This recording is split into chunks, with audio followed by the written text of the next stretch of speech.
¿Qué tal? ¿Cómo les va? Cuando hablamos de las fábricas, normalmente aludimos a la capacidad instalada, la que está trabajando realmente. Por ejemplo, de 100 fábricas, trabajan hoy día 70 aproximadamente. Y esto es un número muy, pero muy bueno. Cuando está el neoliberalismo, eso baja a 50 y algo. Siempre se produce menos, se trabaja menos y se deterioran todos esos índices. Pero de esto hablamos en cuanto a las fábricas y la capacidad instalada. Pero hay una fábrica que no para nunca. Hay una fábrica que está al 100%, lamentablemente, en la República Argentina. Y es esta fábrica.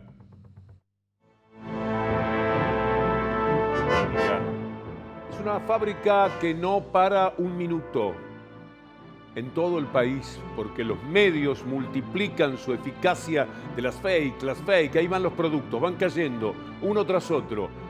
Inteligencia artificial para manejar esto. La fábrica de la mentira no cesa jamás en la República Argentina.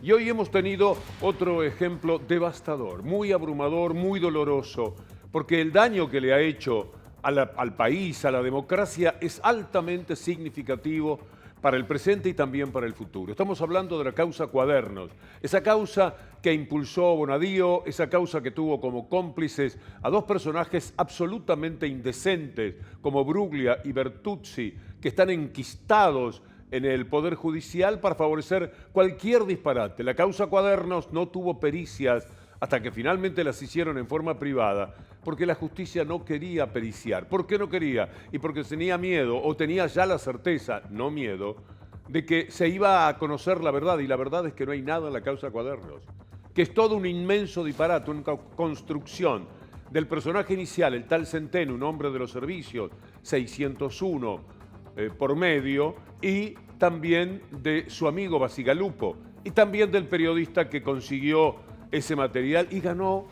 Es muy gracioso este mundo, es muy disparatado. El premio Rey de España.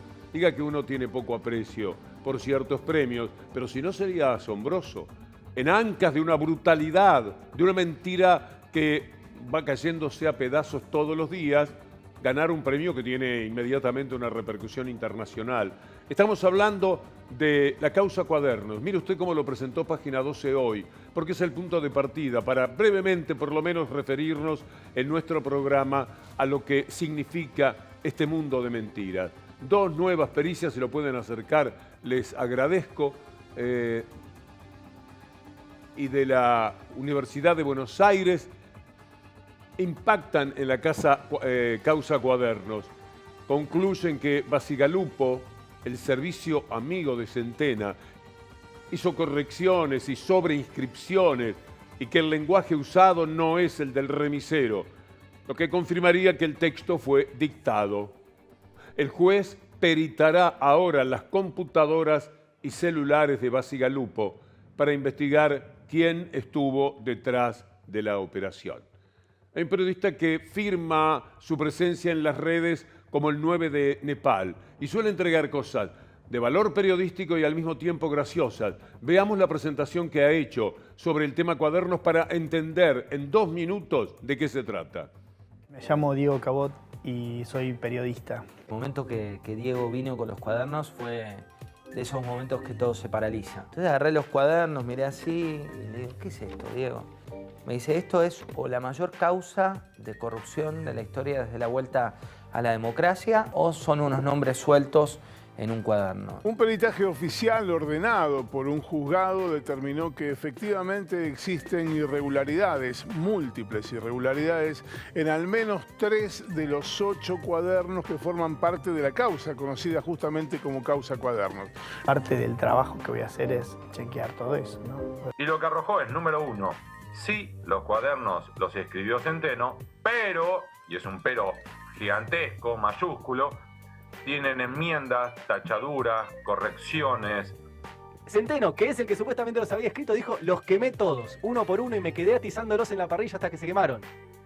Y en octubre de 2019 aparece Cabot con cuadernos físicos y dice, acá los tengo yo. Todos me preguntan, ¿no? ¿Por qué no hiciste fotocopias certificadas? ¿O por qué no te quedaste con uno? Y yo, digamos, podía haber hecho cualquiera de esas cosas. Fueron cosas de las que pensé. ¿Por qué no hice fotocopias certificadas, por ejemplo? Bueno, porque ¿qué hubiese certificado? Solamente que eran veraces respecto del original. Además de eso, citaron a declarar a Alejandro Matías Centofani, que es el comisario que está a cargo de la división Escopometría de la Policía Federal, que es el que hizo el peritaje.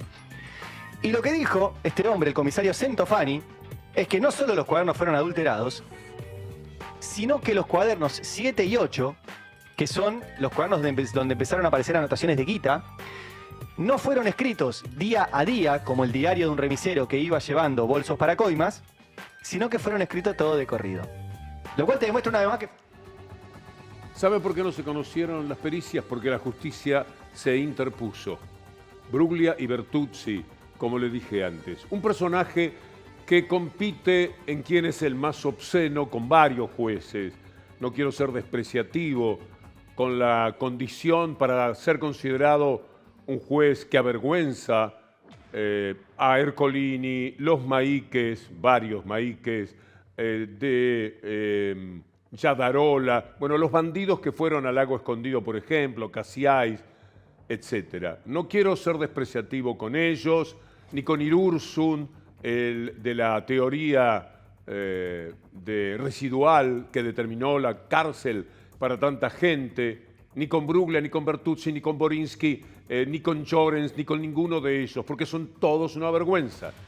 Pero a mí me da la impresión de que el más obsceno posiblemente sea Stornelli. La procacidad de Stornelli para enfrentar aquellos llamados que tuvo en un juicio nada menos que por extorsión, por complicidades con un extorsionador, con un periodista que ayudaba al extorsionador, marca que se rió de la justicia como ninguno de los otros que he mencionado, que por lo menos todavía no fueron llamados. Es triste que no han sido llamados por distintas causas que competiría a cada uno de ellos. Pero Stornelli es casi el peor y estaba, por supuesto, metido en este tema de los cuadernos. La chance que teníamos nosotros era trabajar sobre estas fotocopias, comprobar que era cierto lo que había escrito este hombre. Yo enseguida me di cuenta que era cierto. La prueba está resguardada, no hay ningún inconveniente. Las fotocopias dieron... Lo mismo me pregunte si tengo el negativo de una fotografía o no. Tenemos una fotografía, no tenemos el negativo, digamos. Toda la prueba que surgió de los cuadernos hace que ya la aparición o no del original sea irrelevante. Por supuesto sería mejor tenerlo, pero es irrelevante. En mi opinión es irrelevante. Tener el cuaderno y no tener al que lo hizo, yo prefiero tener al que los hizo y que me reconozca las fotocopias, como sucede. Si sería mejor es que ya hay una diferencia. Hay una cosa que es mejor que la otra. Están privándose de lo mejor y actúan sobre lo que tienen. Y lo que tienen además es trucho. Así funciona lo que llamamos la justicia en la República Argentina, a las órdenes, naturalmente, del poder mediático. Un poder mediático que encara inmediatamente los negocios, que trata de robarse empresas.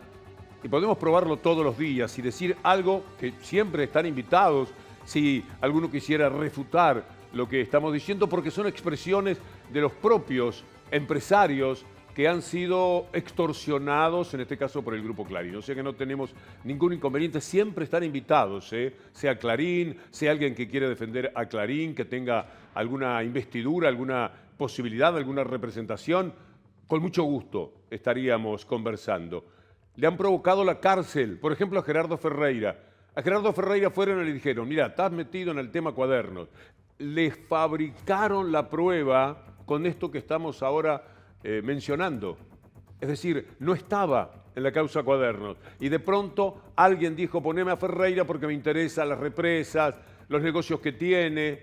Es amigo, supuestamente, que ni siquiera lo sé, de Cristina Fernández de Kirchner, ponelo.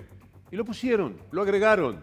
Y con eso, Stornelli, a partir de cualquier falsedad, fue construyendo algo que termina con Gerardo Ferreira en la cárcel. Un hombre de los medios de comunicación, un industrial de los más importantes de la actividad nacional, preso. ¿Cuál es el motivo por el que va preso? Porque se negó a denunciar lo que le pedían que denunciara a Cristina Fernández de Kirchner. ¿Qué quieren que diga? Cualquier cosa. No, yo no voy a decir cualquier cosa. Pregúntenme a ver si hay algo que yo tengo para señalar. Esto es un diálogo inventado. La realidad es que Gerardo Ferreira les dijo de movida, no van a encontrar nada en mí. Yo no voy a decir semejante disparate. Bueno, miren lo que ocurrió en la vida de Gerardo Ferreira gracias a la causa de los cuadernos. Es similar a los grupos de tarea del genocidio. Es un grupo de tareas de Comodoro Pi, donde ya lo hemos visto. Hay fiscales, jueces, camaristas de casación y hasta la Corte dejó hacer todo esto.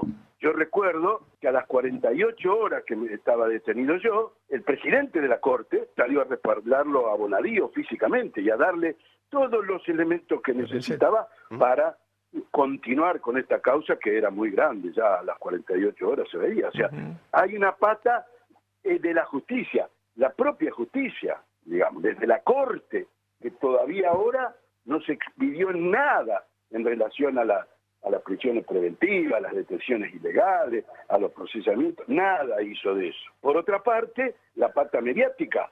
Esto fue impulsado por un periodista, Cabot, que recibió, como te decía, un premio internacional. Hay una pata internacional acá, el premio Rey de España, ¿no es cierto? Y que yo sepa no lo devolvió todavía. Bueno, después el resto de los medios hegemónicos y muchos partidos políticos que miraron para otro lado, porque sobre todo los que eran antikirchneristas o anticristinistas, dejaron hacer, digamos. Una mafia, como quien dice. Por eso lo que señalaba el otro día Juan Carlos Monedero, el hombre fundador de Podemos, uno de los políticos más importantes que hay en el mundo, un gran pensador, decía, dentro de todo hay que celebrar que estemos vivos. Es un milagro que estemos vivos, vivos desde el punto de vista político, vivos con ilusiones, viva la democracia, es decir, que todavía tenga carnadura como para darle alguna satisfacción y alguna respuesta al pueblo, porque con todo lo que han hecho, buscando su opacidad, prácticamente la eliminación de la influencia que puede tener para que lo que llamamos pueblo logre confrontar con las corporaciones. Lo que se han llevado por delante es tanto, pero tanto, que como dice Monedero, y lo vamos a escuchar otra vez, resulta un poco milagroso que estemos vivos. Además de que también es milagroso que algunas personas estén vivas, como Cristina Fernández de Kirchner, con la que directamente atentaron contra su vida. Pero también la metáfora de es increíble que estemos vivos se refiere a todo lo que políticamente todavía se opone a este monstruo, a este Frankenstein de la información.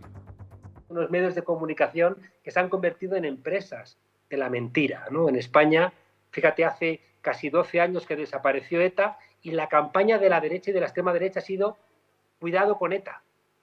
Imagínate, ¿no? Y si quieres terminar de cerrar el círculo, que es terrible, los jueces corruptos, los jueces venales, los jueces tramposos, que terminan de condenar a los líderes de la izquierda y que lanzan el mensaje a la ciudadanía, todos los políticos son iguales, o te salvas tú individualmente o no tienes salvación. Entonces, todo esto mezclado, lo extraño es que estemos vivos, Víctor Hugo, lo extraño es que sigamos sin que nos pase algo. Es un impudor tan grande, el de las mentiras furiosas. Es una indecencia en continuado, como lo que acabamos de ver. Se permite en cualquier historia. De verdad es que le han faltado ya largamente el respeto a la inteligencia más elemental. Yo no sé qué tipo de aprecio tienen por su gente, porque cada uno de nosotros, las personas públicas, seamos políticos o periodistas, estamos referidos a usted.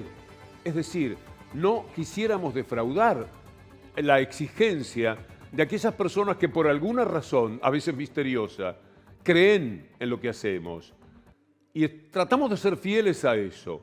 A uno le daría mucha vergüenza, le provocaría bochorno que una persona que ha confiado durante mucho tiempo se encuentre con algo como lo que vamos a ver ahora, si tratamos de hablar de Bullrich. Van a ver ustedes por qué hablamos de mentiras furiosas.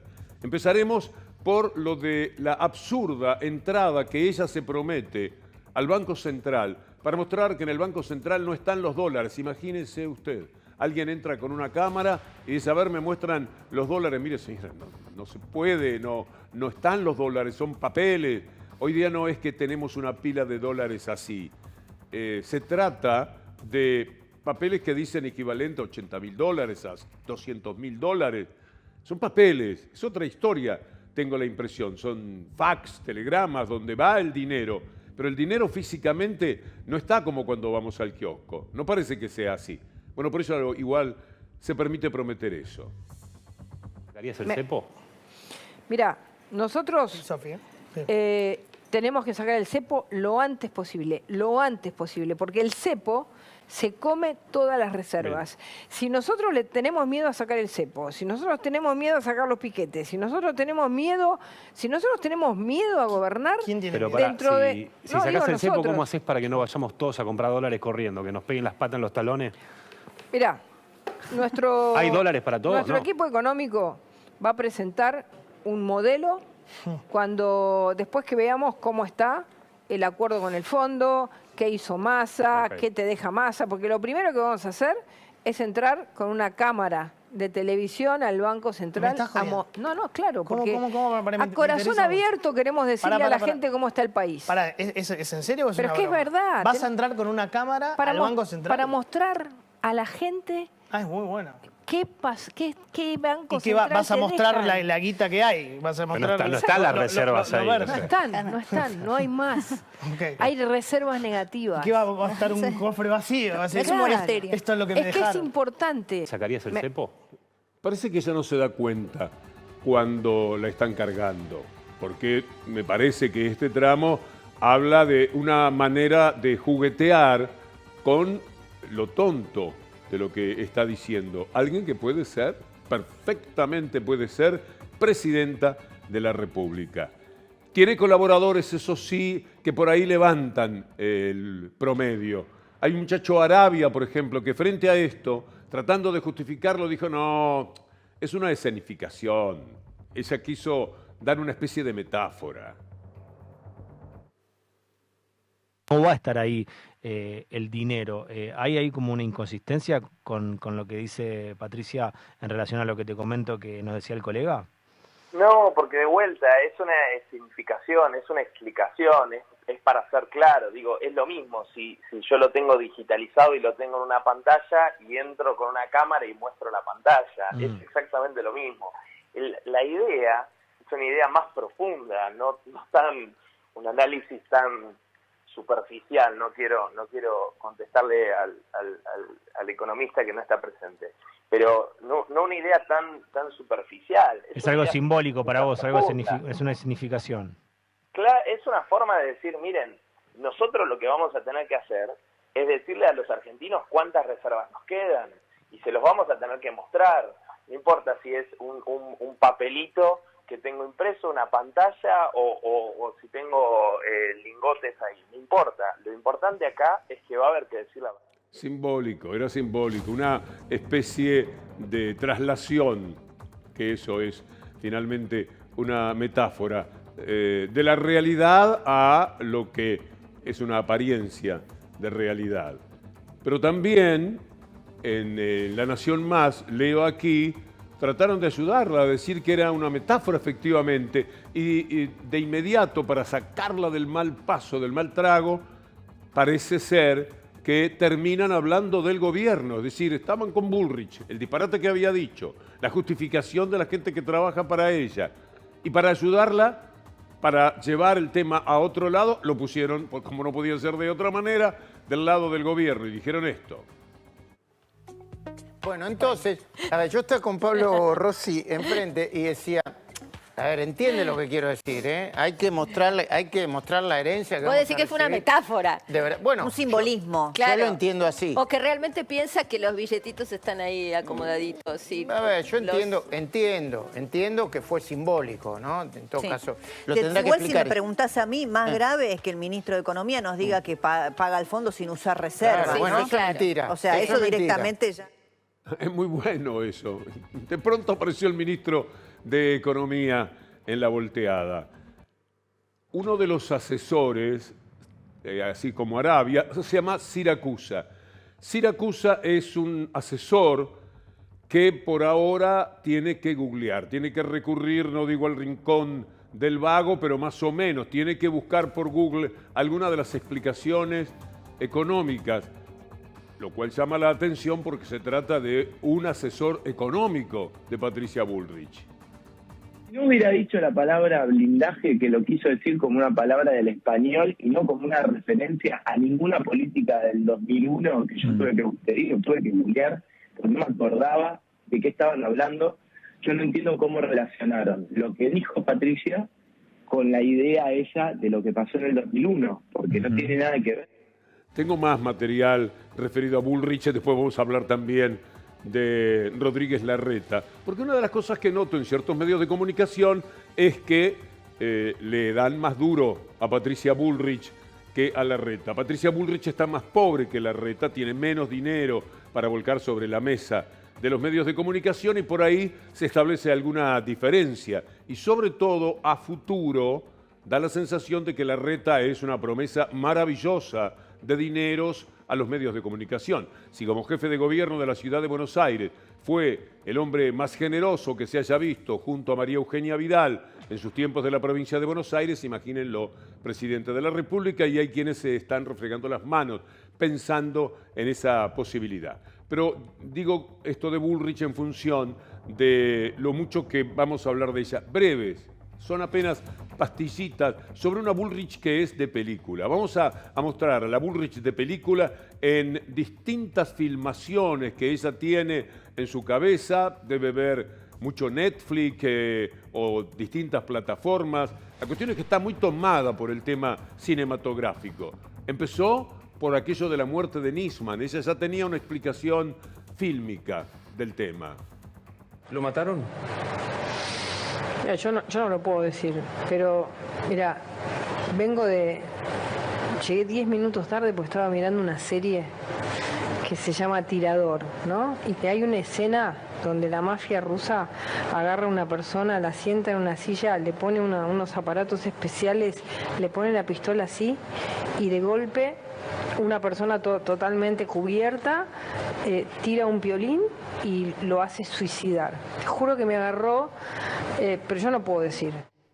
Esas películas tienen también algún tramo doloroso, como decir del asesinado Rafael Nahuel que había armas, construyó también una escena cinematográfica. Había armas que arrancaban los árboles de cuajo y que eso fue lo que motivó el asesinato por la espalda, y mientras se subía al monte de nuevo, pobrecito Rafael Nahuel. Construyó toda esta teoría, se la tiró a la justicia, incidió para el comportamiento de la justicia. Le dijeron que no tenía razón, insistió con todo el poder real que la respalda y todavía tenemos en la nebulosa esa historia tan pero tan triste. La información que nos brindó la Prefectura Naval Argentina, que estuvo en el lugar, había armas de grueso calibre, una de las cuales cortó de cuajo un árbol. Cortaba de cuajo los arbolitos. ¡Pah! Esto era capaz de decir y de inventar. Mire, en el tema Maldonado estamos en una fecha particularmente dolorosa en el recuerdo de Santiago. Y lo que ella va a decir es increíble también. Lo financiaba el RAM a Maldonado. Nosotros hemos caracterizado a este movimiento RAM como un movimiento que promueve una lucha insurreccional, que no reconoce al Estado argentino, que no reconoce la Constitución argentina y que no reconoce las constituciones de las 3 provincias aquí presentes. No voy a querer hacer la injusticia de querer tirar a un gendarme por la ventana. Todo es una construcción increíble. El RAM tenía esas armas. El RAM además financiaba a Santiago, Maldonado. ¿Y quién financia al RAM? Esta es una participación de Patricia Bullrich sencillamente asombrosa. ¿Quién financia la RAM? Bueno, atrás de la RAM hay una organización inglesa que es la principal aportante de RAM. ¿Una organización inglesa financia el RAM? Sí. Bueno, hay algo que dice Arieto sobre Patricia Bullrich, que siempre dobla a 180. Doblar a 180 es llevarse todo por delante, particularmente la verdad. Arremeter con lo que sea, porque se acostumbran a la impudicia de que siempre van a estar favorecidos, protegidos, blindados por ese periodismo que naturalmente es mucho más aberrante que los comportamientos de cualquier político, porque son los que los sostienen, son los que les dan ínfula, son los que les dan el combustible del odio para que puedan funcionar, y luego los usan y los dejan en algún lugar de privilegio o en las sombras, como sucede en el teatro. De pronto la luz queda en el medio del escenario y esos tan solo ocupan la penumbra, pero igual mientras pueden ser útiles, les dan esa protección que determina el disparate continuado. Escuchemos a Arieto, compañera de ellos, decir lo que dijo de Patricia Bullrich respecto a la acusación de la violencia que implica Patricia Bullrich para el futuro del país. Es una montaña de muertos en el combate contra la inseguridad y el ejército termina imputado por violencia institucional. ¿Está tratando de Entonces, demagoga a Patricia Bullrich? siempre dobla 180, no puede doblar 180 todas las curvas. El Estado no puede desalojar con un muerto, desalojar con un muerto y dejando muertos los desalojos, porque así no funciona el Estado. ¿Qué muerto dejó en los desalojos? Maldonado en Cuyamen, Nahuel...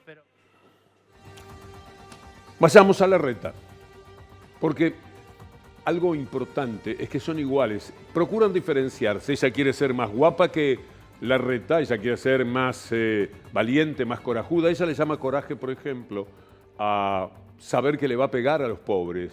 Todo pobre que salga, saben cómo se la voy a dar. Ella cree que eso es coraje. Coraje es no sentarse como una servil en la primera fila del discurso del presidente de la sociedad rural a escuchar lo que ese hombre quiere que hagan con el próximo gobierno. Para eso hay que tener coraje, para no pertenecer al establishment, para no pertenecer a ese poder real, para no pertenecer a los que se quedan con todo siendo muy pocos y privan de todo a los que son muchísimos más. Eso sería coraje. Esto de pegarle a los pobres lo hace cualquiera, está demostrado.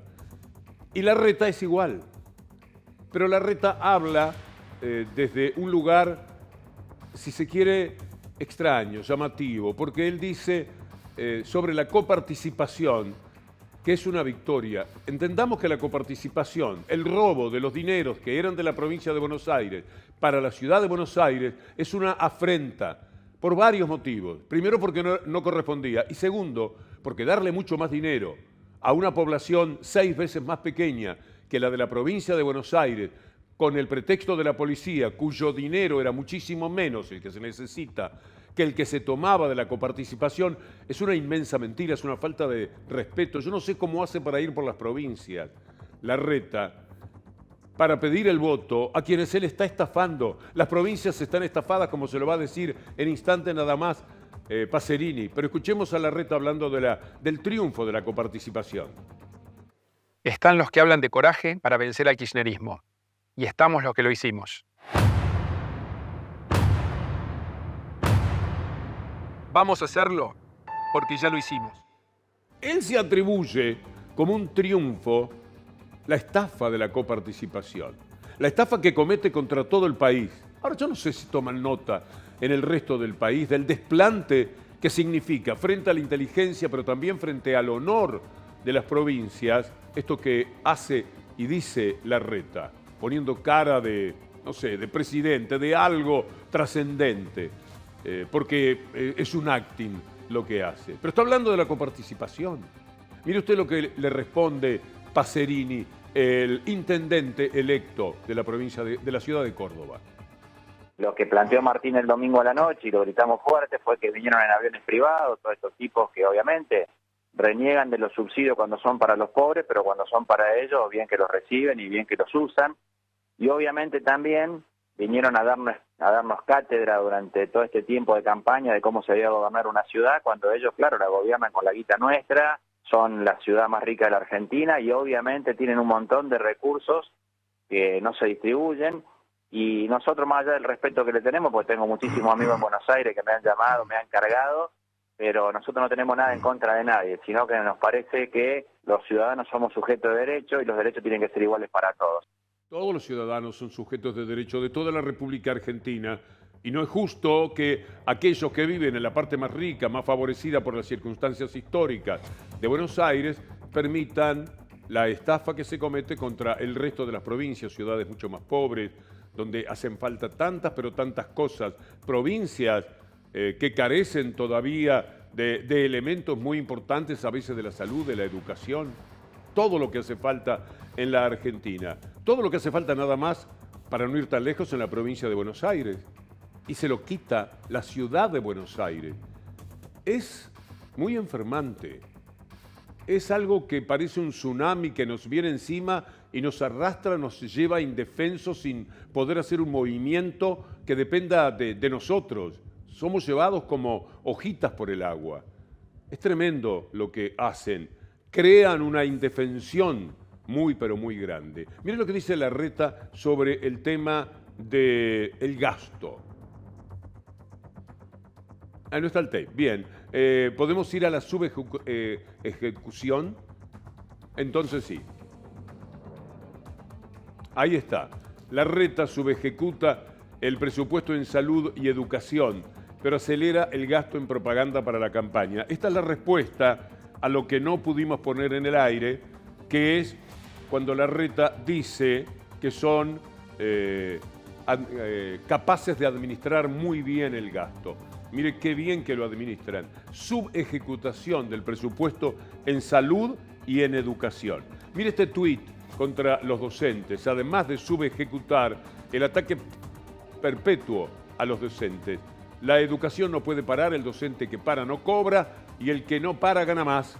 Mañana muchísimas familias llevarán nuevamente a sus hijos a la escuela. Bueno, viene todo el verso por el cual él está extorsionando a los docentes a que no ejerzan el derecho que tienen a la protesta y a la huelga. Terminan con ese tipo de derechos, porque naturalmente es un método extorsivo el que está utilizando. Mire usted, de todas maneras, ya que tanto le preocupa a Larreta la cuestión de los días que se pierden o no de clase, lo que Martín Suárez, en medio de todo, así es el título del programa, preparó para hablar de horas perdidas en clases de Buenos Aires. Un dato que seguramente los va a sorprender. 33.300 horas sin clases aquí en la ciudad de Buenos Aires por problemas de infraestructura escolar solamente en la primera parte de este año. Es decir, las clases comenzaron en el mes de febrero, nos extendemos por marzo, abril, mayo y junio hasta el último día de la temporada del ciclo lectivo. O sea que ¿no? estas horas sin clase no corresponde a una medida de fuerza de los docentes, sino que hay fallas estructurales que obligan a suspender las clases. Exactamente, tiene que ver con falta de gas, tiene que ver con falta de agua, también por invasión de ratas. En varias ocasiones hablamos de lo que era la invasión de ratas, pero ¿quién se lleva el podio por estas faltas de horas, por estos días sin clases? El 58% corresponde a la... Vamos a hablar ahora del poder real y lo vamos a hacer con alguien que sabe ponerle números y explicaciones muy coherentes a esta disyuntiva que genera la dependencia o la posibilidad de gobernarnos nosotros mismos. El poder real no lo permite demasiado y tiene tantas herramientas, Hernán Lecher, bienvenido, Gracias. Que también es algo abrumador, ¿no? Sí, efectivamente es así, es la pelea que uno habitualmente impulsa, pero los números en la economía, en general, nosotros de CEPA lo que hacemos es tratar de correr el velo para identificar esos vínculos que hay con el poder económico, con el poder real, que todo el tiempo está detrás de las cuestiones, ¿no? Hay algo que está en discusión permanente en los últimos días, que es el tema YPF. Sí. YPF y vaca muerta. Hay un ataque casi constante a YPF. Una cosa que leí que me provocó un asombro es que es una empresa quebrada, deficitaria. Esto lo ha dicho Clarín.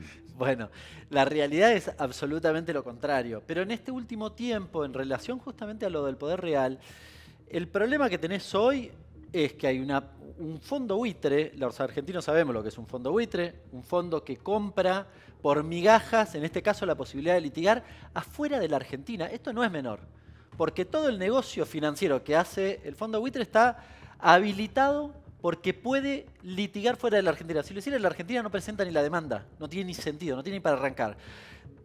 La posibilidad de litigar afuera le permite ir a donde quiera. ¿Y dónde va? Al juzgado del ex juez Griesa, hoy Loreta Presca, que básicamente saca una sentencia a favor de estos actores. Nunca quisieron apostar a la Argentina. Fíjate cómo es. Compraron la posibilidad de litigar 5 años después de la expropiación. Para entenderlo del juicio, de todas maneras, no es palabra definitiva todavía. No. Quedan 2 instancias de apelación y es importante aclarar eso, porque además lo que hace Loreta Presca, aquellos que saben de cuestiones jurídicas lo podrían explicar mejor, pero básicamente debería aplicar la ley argentina y supuestamente aplica la ley argentina en Estados Unidos.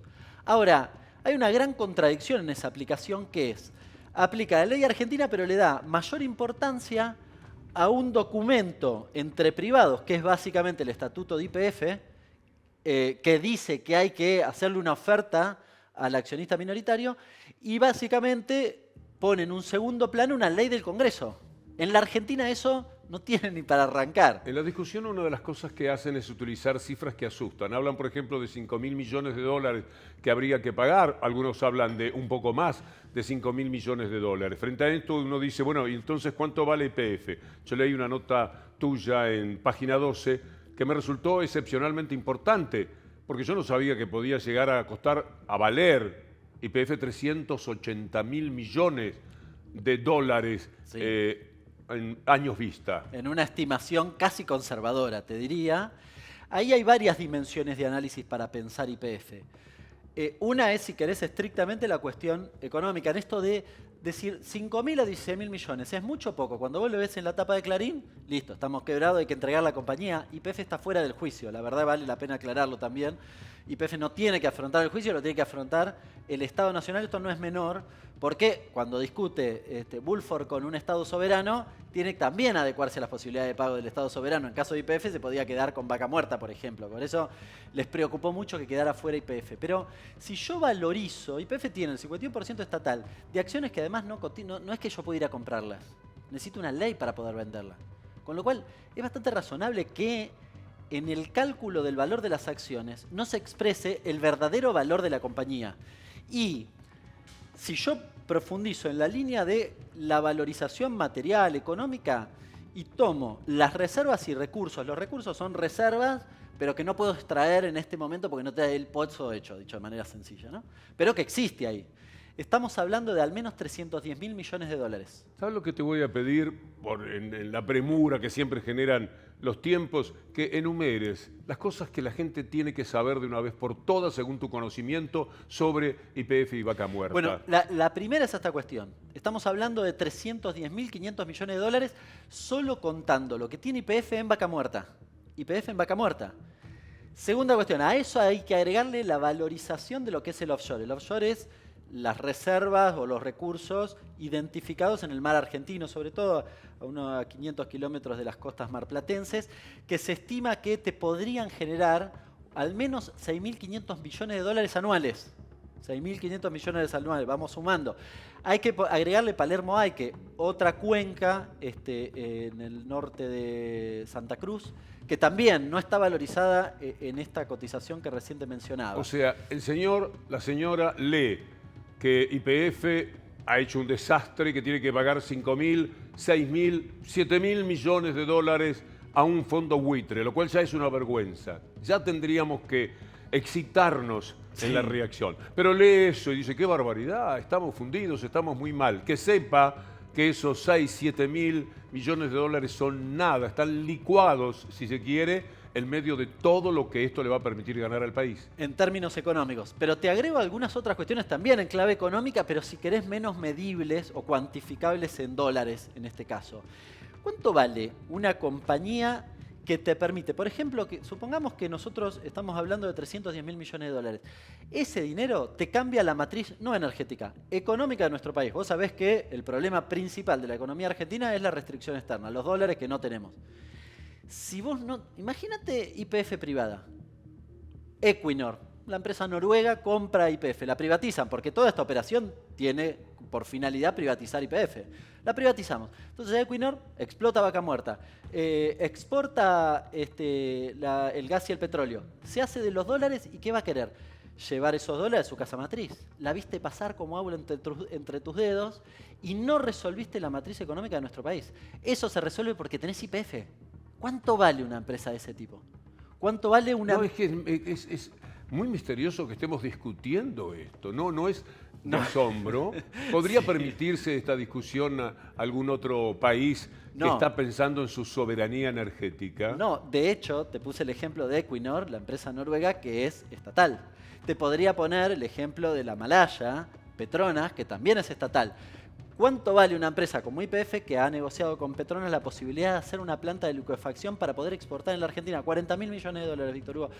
Cambia el escenario económico. Ahora, para eso tenés que hacer las cosas bien. Y la primera cosa de hacer las cosas bien es que la compañía no sea privada, porque si no, no vas a ver ningún negocio.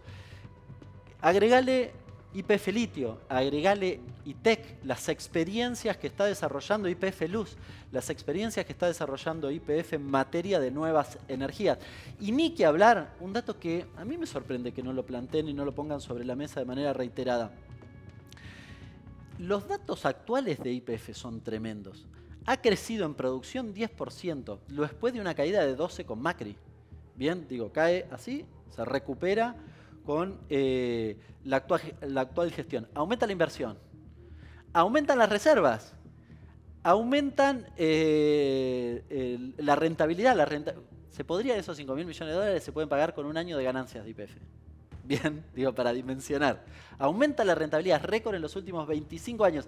Y no lo hizo la compañía aumentando los precios del combustible. Tengo la esperanza de que la gente lo advierta, porque cuando yo me doy cuenta de algo, cuando logro entenderlo, me parece que todo lo que llamamos pueblo lo entiende, porque yo soy parte de eso, no parte del conocimiento profundo que tienen ustedes para estos temas.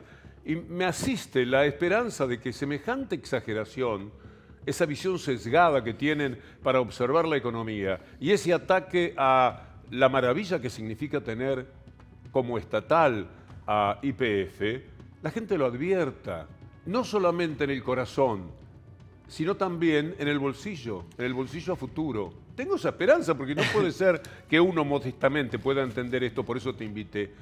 Pero hay otro tema. Querías decir algo. Última sí, cosa. Claro. En el bolsillo a futuro y en el bolsillo actual. Con el conflicto bélico, la mayoría de los países aumentaron los combustibles.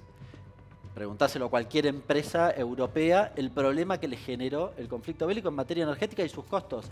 En la Argentina, gracias a que existe YPF, produjiste más y sostuviste el precio. Sostuviste el precio en valores equivalentes, me estoy hablando, ¿no? Aumentó en precio en pesos, pero en valores equivalentes no aumentó, con lo cual la proyección de la producción la pudiste planificar. Aquellos que piden estabilidad, YPF es eso.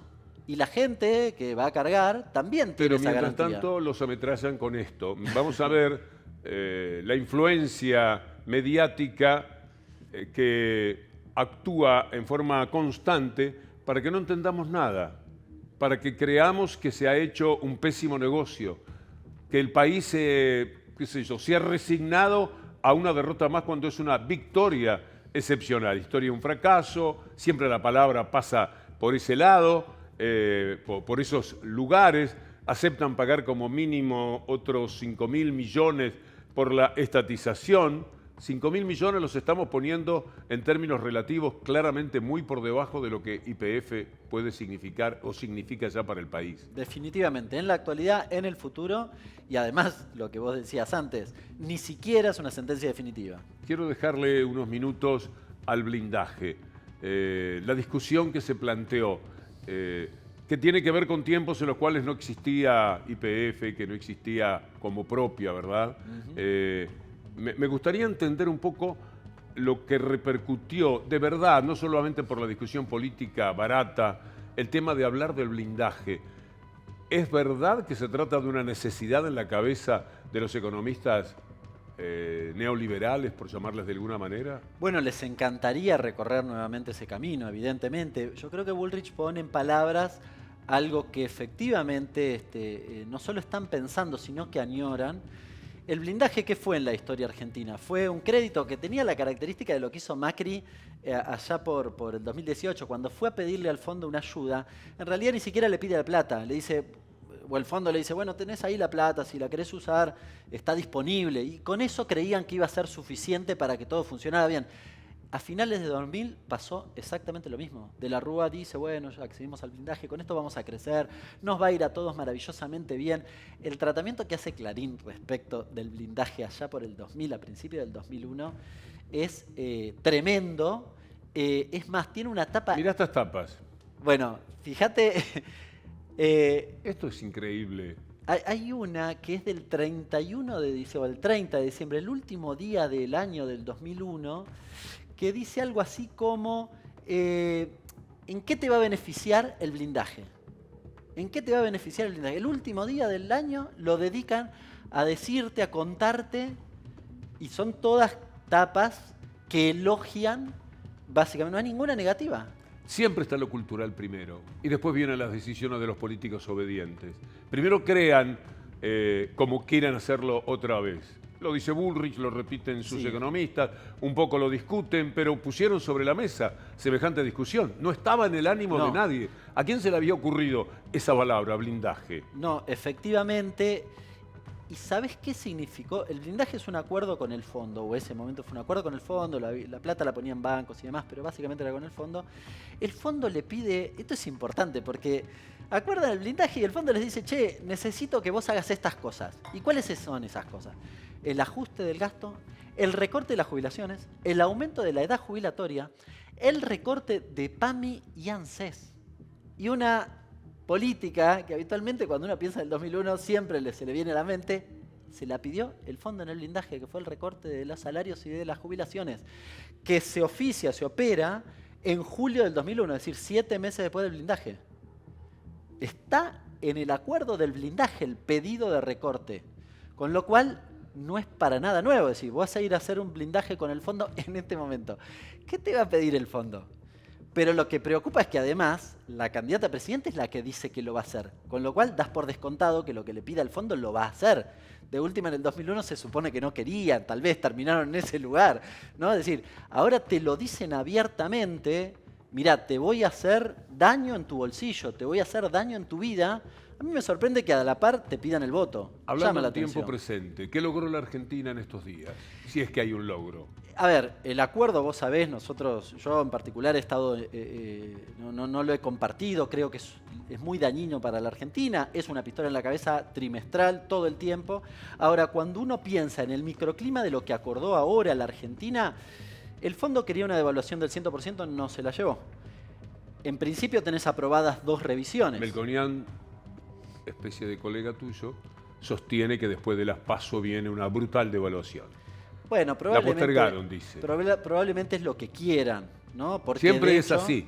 Sí, y si uno repasa su historia, y si repasa lo que dijeron Melconian, Bullrich, Larreta y demás, ellos dicen que van a devaluar. Con lo cual, en realidad, lo que quieren es que este gobierno devalúe para hacer el trabajo suyo que ellos no quieren.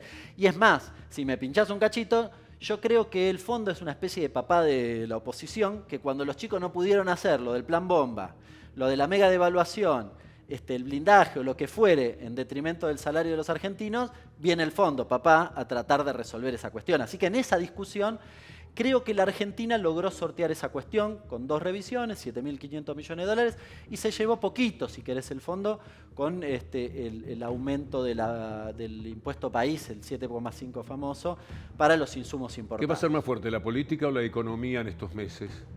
Siempre la política. Siempre. Siempre la política. ¿Y cómo jugará? ¿Los resultados de las PASO son demasiado decisivos para el final de este gobierno? ¿A favor o en contra?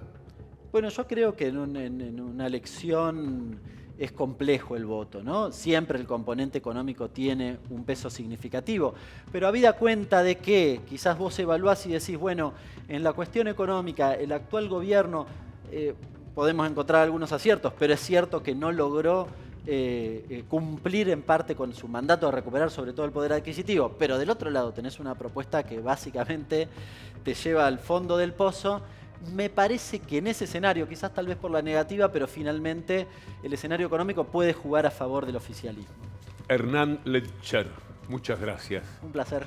Un placer. Gente del CEPA, al que le debemos tanto. Nunca ha sido refutado un informe económico del CEPA, ¿verdad?